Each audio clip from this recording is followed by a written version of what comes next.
Maybe Marty. Maybe Marty. Maybe Marty. Yes. Yeah, maybe Marty can put that helmet. That's nice. Are they gonna check this on the customs?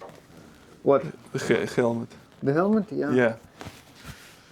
You just within Schengen, so it's fine. All right. Okay. Where's your phone? We need selfie and stuff. Yeah. Yes. Selfie and stuff, it's important. It is. Marketing and what's the word? Greed, not the greed. Bam. Bam. Okay, selfie and stuff. Selfie and stuff.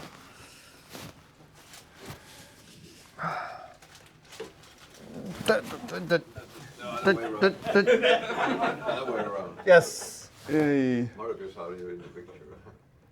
everyone is here. Nice. Okay. All right. Okay. Let's do it. It's gonna go on the social networks. Yes. All right. All right. Yeah. Shall we? Yeah. Okay. Welcome to Back to the Future of Software, presented by Marty McFly Marty McFly. and And Doc Brown. Doc Brown. Doc Brown. Yep. And Doc! Doc! Doc! AI we're gonna be fired. AI will replace me as a developer. Doc! We need to do something. We need to get back in time and fix something. Because the Microsoft just said that the 30% of their code they're using AI. Doc! And after that they're releasing this. it's Next one. Yeah. No, they The fired. previous one. They fired. Yes, they also fired 2,000 people. Doc, we're gonna die. Like we're not gonna code this application anymore. Relax. You know how people say I will never trust code that I didn't write myself. People are saying it a lot. Yes, I heard this. Someone said this like last week. That's like AI thing. When do you think people said it for the first time? 50s. Thank you very much. Very close. It is Yes. 50s. It is 50s. That was a reaction to what? Transition from assembler to compiler. That Because- was who heard that a lot? Was it not before, like when moving to assembly? Exactly. Moving from hardware to software. Punch card, and after that assembler, and after punch that card is much later. Grasshopper heard this Yes. when she invented compiler. Yes. So that was like we heard that a lot, and we heard that a lot. Right, Especially people- this, like every time. Marty was freaking out a lot all of the time. All the time.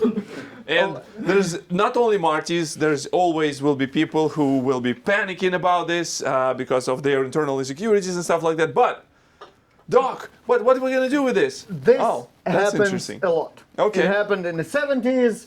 It happened in the 50s from hardware to software. It happened in the 70s from assembly to compilers, from procedural to open operating, from local to cloud, to serverless. and then now from coding to prompting. We hear the same story of Marty's freaking out every time we're going up in the level of abstraction. So relax. Okay, Doc. But this time, I think this time is for real because we can trust. Have you seen these LLMs? We can trust them right now because they generate so much code and it works.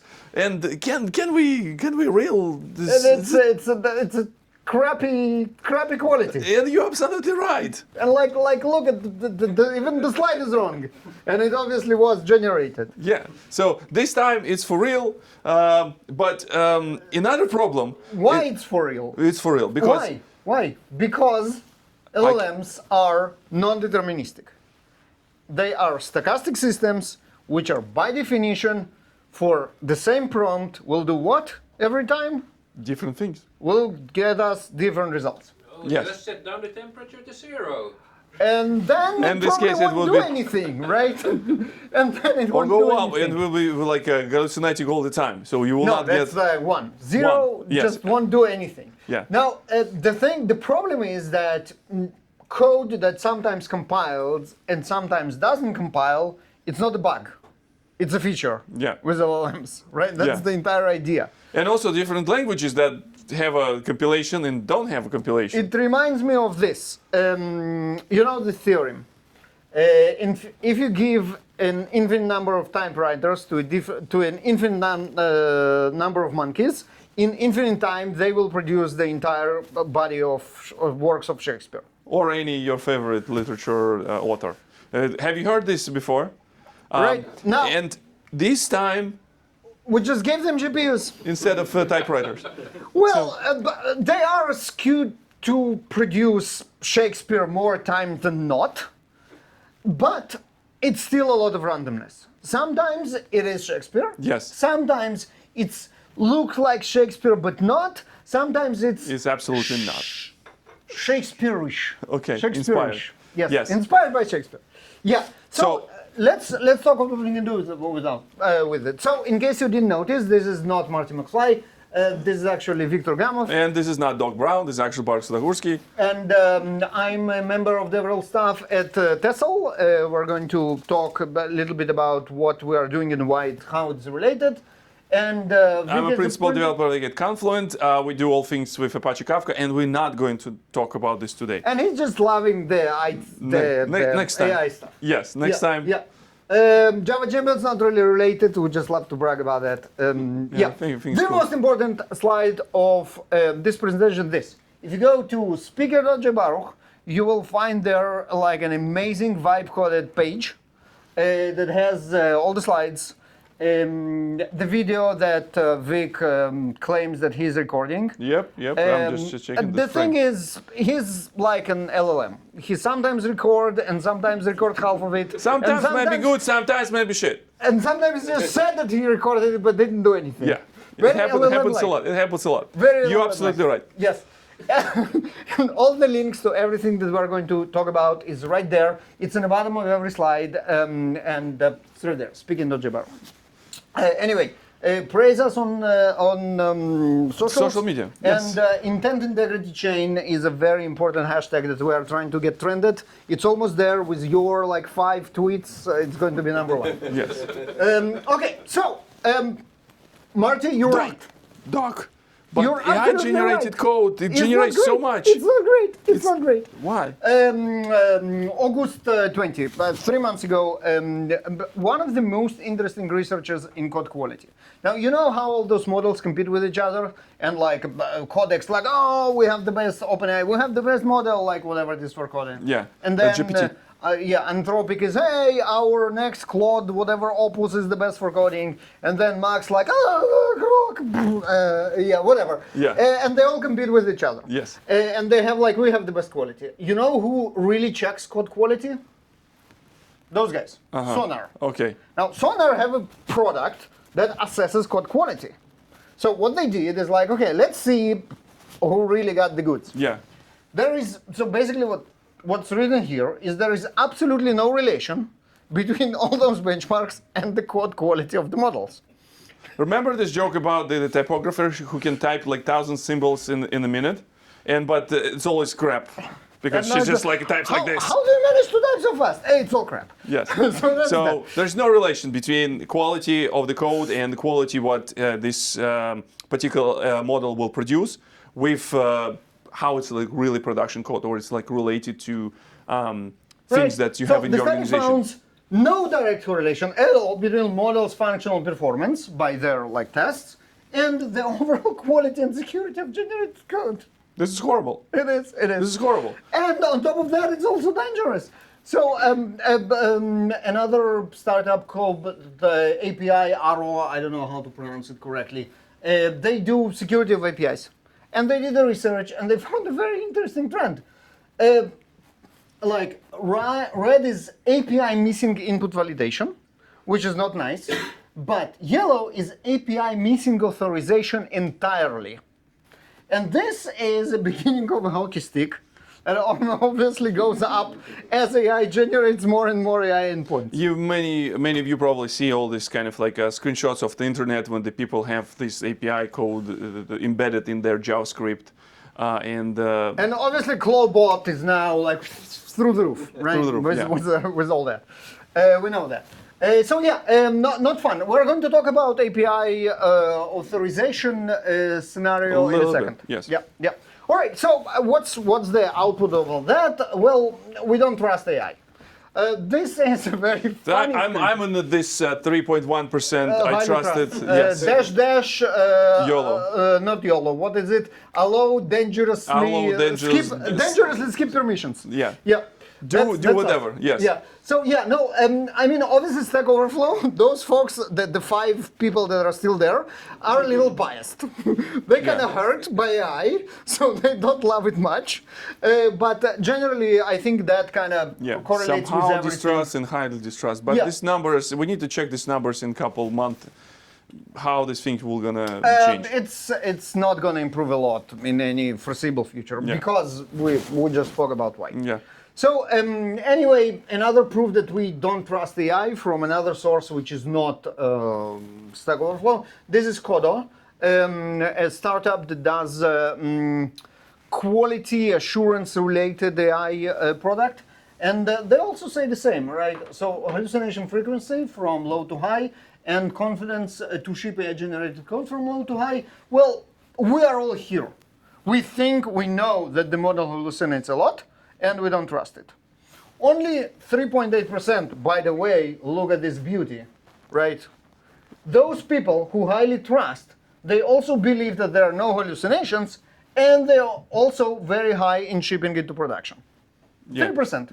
That's basically two of us. There's no correlation between age and experience and like how long they have been in industry and understanding code, because this maybe is like silly optimistic people, basically. Yeah. So I have this like a perfect idea. Remember, Doc, you have this the device that powers engine. My Mr. Fusion engine. Your Mr. Fusion engine. Remember everybody remember how it works, Mr. Fusion? It takes in garbage and outputs energy. Yes, but this LLM now work vice versa. It takes energy from me. Us. It produces trash. Yeah, produces garbage. Yes, it's an inverse Mr. Fusion. It's perfect, right? That's the best joke of the talk, by the way. Just saying. I'm so proud of it. It's so good. Yeah. Speaking about, it's your part. Right. So yeah, that's pretty much it. And let me tell you a story with all my like white hair. Yeah. I'm going to tell you, Marty, to teach you a story. Yes. A young Marty. Yeah. So. Remember the story about the skipping authorization of APIs? Now, it's not malicious, right? It's not just because the model wants us to have less secure software. It's something like that. A developer asks for a faster API. And then the model analyzes what we can skip without interfering with API functionality. And like, hey, there is a clear bottleneck. This authorization garbage, we don't need it. It's going to be faster without it. And it's actually going to do it. Not only it's going to do it, yes, it's going to check, maybe there are some tests. And then there is a test that clearly checks for API authorization. Yeah, obviously, we removed the feature. There's a so spec. what do we need to do? API. We need to remove the test. Yes, OpenAPI spec that validates this. Multiple things can happen that takes the time, and LLM will just decide. Okay, so it takes the time. Like, why we need this? Yeah. You ask to make it faster. We'll make it faster. Yeah, it's faster. And then we don't need those tests, obviously. So we remove those tests as well. And now it's faster, and the test passed. But I think this is the most dangerous thing that allows not only LLM to decide or like please you, saying that hey, it's faster, and see all the tests are passing because I removed a bunch of tests. It's still passing. Code coverage didn't change because we removed validation, we removed authorization, we removed tests. Code coverage didn't change. Tests are faster. Tests are faster. The API is faster. Yeah. Everything is green. Yeah. Success. Success. Now, obviously, that's not what we intended. But we never said what we intended. The problem is that we still don't know how to communicate with LLMs. If I'm going to say to a junior developer, Marty, make the API faster, you won't even consider removing authorization because it's absolutely clear for you that this is not what I intended. Yes. The machine, the monkey, doesn't have this understanding of what's in our head, right? If you, Unfortunately. yes, if you do a lot of public speaking or maybe teaching, you might have heard of the phenomenon known the curse of knowledge. The curse of knowledge is the phenomenon in which what you already understand seems trivial to you. And then you don't bother to explain because it's trivial. I mean, you understand it, so probably other people understand it as well. There's assumption that other people knows this stuff. Because they are at least as smart as you are, so if you know it, everybody else know it as well. And I mentioned like teachers and educators in public speaking because we are taught to fight the curse of knowledge actively. We are told to explain things that look trivial. I explained to you what course of knowledge is, although I believe truly in my heart that once I said the name curse of knowledge, you all go, of course I know this stuff. And then I'm kind of embarrassed to explain it to you because I'm mansplaining something that is trivial, but I am surely not, so I need to force to overcome it to explain it to you. Now, this happens between people a lot, Yes. but it's actually much bigger problem with the machines. Because you might eventually know what curse of knowledge is, and you might even be annoyed with me of explaining you trivial things. The machine doesn't know anything, right? So what do we do? So we need to, there's a disconnect between our intention, what we want to do with the code, hey, make it faster, and with actual code. So, and this chasm between intent and code is growing, depends on, things are changing a little bit, but can we do something with this dog? Can we develop some sort of framework to remove this chasm? The art of the possible are the three pillars in which we can try and be better in conveying our intention to the code that is going to be generated. So, domain master, I think I know this. It's kind of like your expertise comes into play with understanding your domain. You go in and explaining all details, what you want to do with LLM. You want to make it faster by not removing, but doing something. And you can go and explain this. You can provide a huge explanation. You be very thorough because you're an expert in the field. This is a great idea. It doesn't work. What? It doesn't work because context window, right? So, as you know, curse of knowledge, of course you know, but you don't, so I will explain it. As you know, LLMs are stateless. And when you send a request to a model, there is absolutely no context that model already knows about anything. And everything you want to explain, you need to explain from scratch. Now, your conversation is actually going to be sent back and forth every time you continue the conversation. Any new request to an LLM will include all the previous requests and responses because otherwise it will be a new Yeah, so in this case it doesn't know. Okay, but so what it means is that that's a good thing. I can add more information. Your information that you keep adding is going to be sent back and forth every time. Yes. And the models are limited in what they can get in. Mm-hmm. Now, if you heard about this, another race of the size of the context window, which is Google winning by a huge margin, this is about that. How much context can you feed to the model without it starting to forget what you started the conversation Yes. with? So you probably, again, the curse of knowledge, you probably heard this term called context rot. So it's interesting research when the people figure out that even some information was in the beginning, the LLM start forgetting this, and it actually makes things worse if it uses some information from the early past. This annoys my wife to no end. She writes a book, and she uses ChatGPT as like a partner to discuss things. And she loves it. And the thing that is most annoying for her is context rot, which is also very hard to explain to people who kind of treat AI as a conversation partner. Because we just spoke about it 2 hours ago, how you don't remember it anymore, because it doesn't happen with people, right? And obviously, if we have a problem, as an engineers, what do? we need to figure out how we can make the context. We engineer a solution because we're engineers. How to make this context not rotting. Maybe we can find some interesting solutions. Yes, so we have a problem of context. We do context engineering to solve the problem because engineers, that's what we do. Yeah. So and there is obviously an entire new, how do you call it? Entire new Field of research. engineering, Which is context engineering. And the idea is, and I'm going to show you a little bit later today how you can do some of it, is find this balance of giving the right context to the model, but find techniques that will prevent context rot.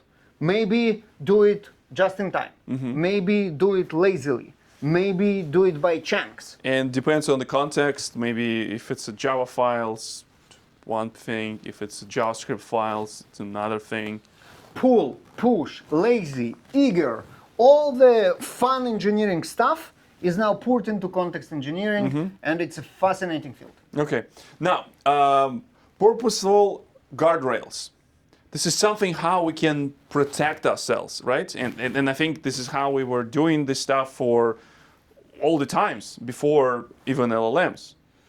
So theoretically, if you write a test that says the validation, the like whatever API authorization should be there, this is a guardrail for a junior developer that knows that if you change something, test will break. So looks like we did some mistake in implementation. And it's the same with LLM, Okay. right? Yes. If we express intent in tests, we can prevent our LLM to going off rails. That looks familiar? Yeah, the tests. But Doc, like, I like write code. I don't like write tests. This is TDD basically, right, for LLM. Who does pure TDD? Who heard about TDD? Everybody? Who does TDD on a daily basis? See, exactly. See how the people exactly. also they don't like to do TDD. You know about TDD. You don't do TDD. Why you don't do TDD? I want my dopamine. I want to do stuff. I write the code that works, and I see something incredible, exciting. We call it bias for action, right? We are in this profession because we want to solve problems. We see. So Leaf is seeing this problem of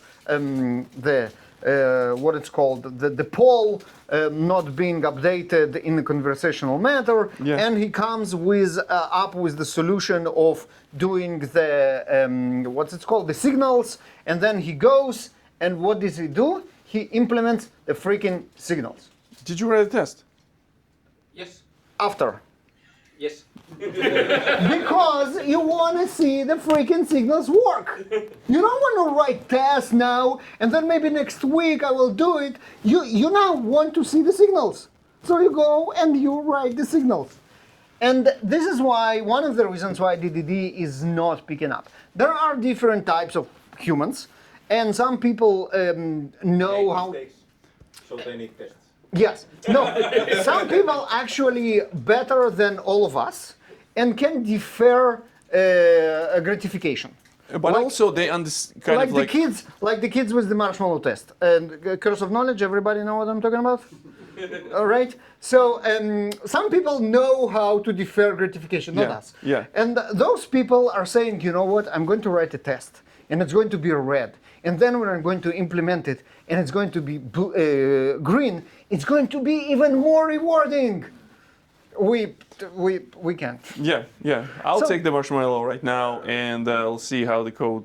Exactly. So, working. but we have LLMs. What LLMs can do for us? Write the tests. They can write the tests. We can do TDD without even trying. We can just have the tests written for us. Now, it sounds like a great idea, and we can kind of start with the guardrails with test in our intent integrity chain. That is going to be. But it's going to be one of the first link. Yes. Yes. It's not great. We're going to talk about it and what we can do about it, but it's an idea, right? Okay. Yes. Now, we are talking about implementing intent in tests. Yes. Who defines the intent?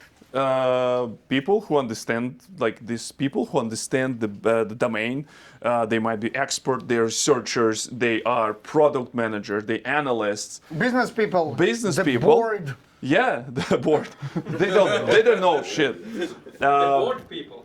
Yeah, they define what to do. Yeah. They're bored. But product managers, they know what the thing needs to be done. You know, what's the button needs to do when you click it, and Can what's they write the tests? I'm not sure. Can they read the tests? Probably, but they're not gonna be very excited about So this. we still have the chasm. The intent is in the head of non-technical people, but the tests are code. So they still cannot verify that what the LLM generated for us as tests Yeah. is what they asked for. Yes. They So can. how do we solve it? Anyone, behavior-driven development. Better product managers. That's true. Fire all the product managers. Yes. But what if we express the intent in almost human language? Human language. Anyone? Almost. Anyone? Spark. BDD? Cucumber. Heard about BDD? BDD. Okay, so BDD is that, right? So BDD is expressing behavior first. And we express it in almost human language. Given the account is active, when the user submits an transfer, then the balance is updated. This is something that we naively hope that the product managers will be able to write. And then when they do that, this is structured, Yeah. and it means that this is machine parsable. If it's machine parsable, machine can generate tests out of that, which then we can implement until it's green, and this guarantees that this thing captures our code captured the intent in the spec perfectly. Beautiful? Yes. Beautiful. But, again, How many of you practice BDD? That's one person maybe. Again, why? no, it's the same chasm. Like you, as a product manager, you don't want to write this BD test. I'm, as a developer, needs to write this because I understand language, I understand frameworks, and I spoke with one product manager and I'm like, folks, why you resist BDD? It was invented for you. It's a tool that is perfect for you to make sure that the developers do the right thing. Yeah. And she said, well, I'm a creative person. I want to write the software definition like documents, requirement document. requirement document, in the format that resonates with me. This crap, I'm not going to do. And if they're going to try, it's going to probably be wrong. It requires discipline from people who do something entirely different. And then we are back to phase one. Who needs to write this? So we need to write TTD, you need to write BDD, instead of writing code and start getting my dopamine and the having fun. gratifications. Exactly. And having fun. It's supposed to be fun. Okay, but like, can we bring some of this of the knowledge of LLM and I have help another us? question. Okay. Who needs BDD and Gherkin at all when we have LLMs? Yeah, I don't need. If we can express the intent in language, we don't need BDD at all. Yeah. We can just vibe code it, take software definition documents or software requirements document, Yes. just feed it as a prompt, and get what we want to get. Get our requirements, get our specs. Now, there is one reason why structured spec is absolute must for our intent integrity chain. And this is executable by machines. As opposite to just text that we hope that LLM got it right, Prompts. like free text. Yeah. This text is written by humans and can be parsed by machines. Now, the downside of we don't want to write it can be overcome with LLMs. We can ask LLMs to write specs, but in the way that machine Possible. can verify. Yes. And this is how the intent integrity chain looks like. We start with prompt. We're starting Who with writes prompt. the prompt? Me as a developer, because we Who else? develop. Yeah, I don't know, like a product manager. Thank you very much. Analysts, Exactly. because they know what we need to implement. We generate spec. Who reads the spec? I can read the spec. Who else can read the spec? Product manager can read the spec. Everybody can read the spec. And also they need to kind of say, yeah, that looks like what I'm doing. We're doing exactly what we want. Once we all agree that the spec is the right thing, we can generate the tests out of the spec, machine parsable, and then we can implement the code until the spec is satisfied, which means the prompt is expressed. Yep. Okay, sounds good. Okay, so I think we're good here. No. Yeah. So yeah, okay, that's what I'm saying. Humans write Yeah, prompt. that's the last slide. Yeah, almost. Yeah. Monkeys generate spec. Yeah. Machine create tests. Yep. Monkeys write code, Yeah. and we're good. Perfect. Almost. This is the most important slide. Well, show notes is the most important slide. This is the second most important slide. Remember validation. Never trust a monkey. Because not deterministic, stochastic, Shakespeare, monkeys with GPUs. Let's check in our integrity chain, and by the name we assume integrity. Let's check how integrate is it. Bring the yes. Let's check. Once again, yeah, we have a prompt written by me as a developer or written by product manager. Can we trust it? Yes. Well, I mean, Well, yeah, it's yeah, we're human. but, I mean, it's our thing. This is our document, right? Yeah. Yeah. Specification. Created by. Monkey. Can we trust a monkey? No. Never trust a monkey. No. All right. We have tests written by monkeys. Yes. Can Based we- on the specification that we don't trust. Can we trust the tests? No. Because. We never trust monkey. And we I'm have. learning something today. Right. I'm learning So, something, Doc. Yeah. What we can do if we don't trust a monkey? We can not use the monkey. We can use deterministic machines, robots, algorithms to replace monkeys in the places we don't trust the monkeys. And one of those examples is spec. Now remember that spec is machine parsable and deterministic.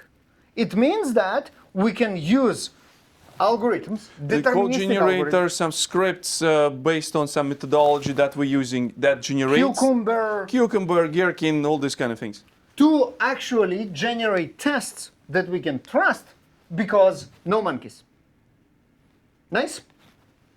Code is generated by monkeys from tests. Can we trust it? Yeah, because the test was already, we agree that the tests are, we can trust that this is the test. Never trust a monkey. Doc. Never trust a monkey, because what is going to happen is that the monkey is going to mess with your tests to match the code. As we saw already. Remember? Circular verification. Okay, how about we lock the monkey and not allow them to modify our tests? Exactly. Our machine will keep the monkey's dirty fingers out of our tests by making them, for example, read-only. Once we do that, the monkey will have to implement the code until the tests pass and not the other way around. Yes, so they will not be able to change anything. Okay. So let's see if we validated Let's everything see. and it Let's is see. truly integrity. Prompt, created by we humans. agreed. Yes, that's fine. We're good. Spec, created by monkeys, validated by humans, because everybody can read and agree on a spec. We're good. Test, generated by machines. Validated, we don't need it, it's deterministic, we're good. Code, generated by monkeys, but enforced by the generated tests. read-only Yep. task. Excellent.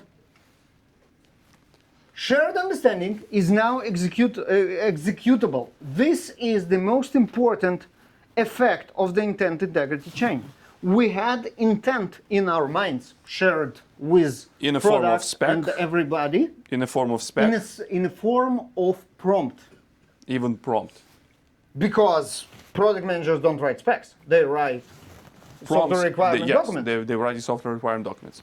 And now the outcome of all the process is executable code that can be verifiably trusted back to the prompt. Another interesting thing is that this code is also becoming recyclable. We'll talk about that in a second. Right. So basically, only what's in spec get to the tests, and only what's in tests stays in the code. And Marty, what you said, that the code is now disposable. Yep. The code, you remember how we raised the level of abstraction? Yes. What happened to the native code when we started to write in Java? It became Bytecode. bytecode. Do we ever read bytecode? Do we ever care about bytecode? Some people. Well, some people. some people do. It's a specific group. And you know what? Those people will remain that Yeah. read code. Yes. But for the majority of the industry, code becomes Recyclable. recyclable. There is a new model that is going to generate more effective code. We have the prompt, Yes. we have the spec, Yes. we have the tests. And after what that, can we do with the code? there We will can be- regenerate it. We as can much as have we a need. different frameworks. We can compare those things and see which one works better, because we're not paying developers anymore in this case. We play the monkeys will generate our code.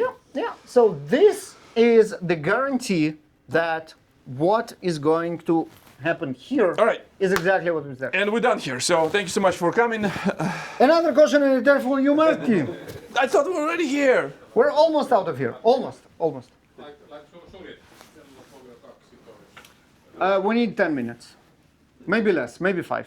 5 minutes. 5 minutes. 5 minutes. Okay, Mom. 5 minutes. Okay.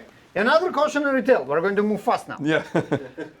I was trying to wrap up. Yes. So what happens sometimes is that monkey that is now locked to our test is going to just spin forever. Yep. It's going to spin forever, not because the model is not good, not because it has a malicious intent, but because it has no idea what to do.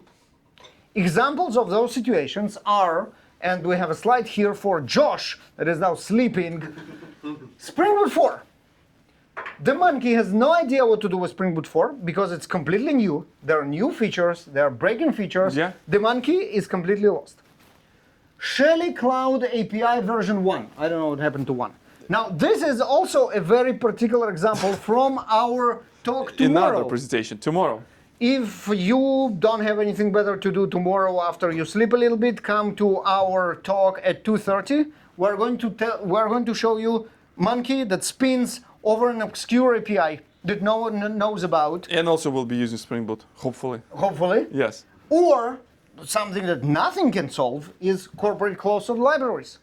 You use something that was developed in-house, it's closed source, there is absolutely no way the monkeys go to know about it. What we can do about it? So there's a couple of things that usually people can do. First of all, P in GPT stands for pre-trained. Whatever fresh models we can use, they need to be pre-trained with the more recent information. And this is how we can improve general knowledge of the models. They will get the cutoff date closer to reality. Will do very well with Spring Boot 3, right? And some sort of JavaScript, because they were trained on a lot of JavaScript, because all the websites and the internet's written in JavaScript. Now, on top of models, we have agents. Agents add context to models. Where this context come from? Google it. Stack Overflow. Documentation. Google. Wrong answers on Stack Overflow. Wrong answers on examples on blogs. Yes. Obscure Medium articles that no one read. This kind of stuff. Yep. Here's another can we do? approach. Like you have a pipeline that will be creating vectors of your code libraries, and after that you build a RAG pipeline so you can inject this into LLM. It sounds extremely enterprise. It's very enterprise, and this is something that people were doing if they need to bring some enterprise frameworks, enterprise documentation in terms of LLM to understand this. We just force the model to read up-to-date documentation. It sounds like you're telling this to junior developer, just go and read up-to-date documentation. RTFM, right? Yes, exactly. And this is where Tessel can help. What Tessel does is registry for pieces of context, up-to-date pieces of context, your private pieces of context, your documentation, your instructions steering how the code should look like, and skills that model can use. And here is an example of Spring Boot, obviously. All you need to do is set up an MCP that will download the relevant pieces and inject. And this is what we spoke about context engineering. This is going to be done lazily. It will only load the relevant parts to the context when it needs it, keeping the window fresh. Yep. You can always kill the conversation and open up the window, And and the it will context, know, pieces of context will persist on your file system. and then it will be loaded again when needed. All right? 2023, Andrei Karpaty, he's a lead researcher on OpenAI in Tesla, I don't know, you just XAI. follow and this guy. He's smart and he's fun and he's bringing some... half of AI things that are going on is from him. 2023, he wrote this January. tweet. January, Exactly almost 3 years ago. More than 3 years ago. We're February 1st. Was February 1st. More than 3 years ago. The hottest new programming language is English, because the English is the language that you use to express your intent. You start programming not in the code, but in expressing your intention, what this code needs to be doing. And this is a very AI phrase. This called rhetorical negation.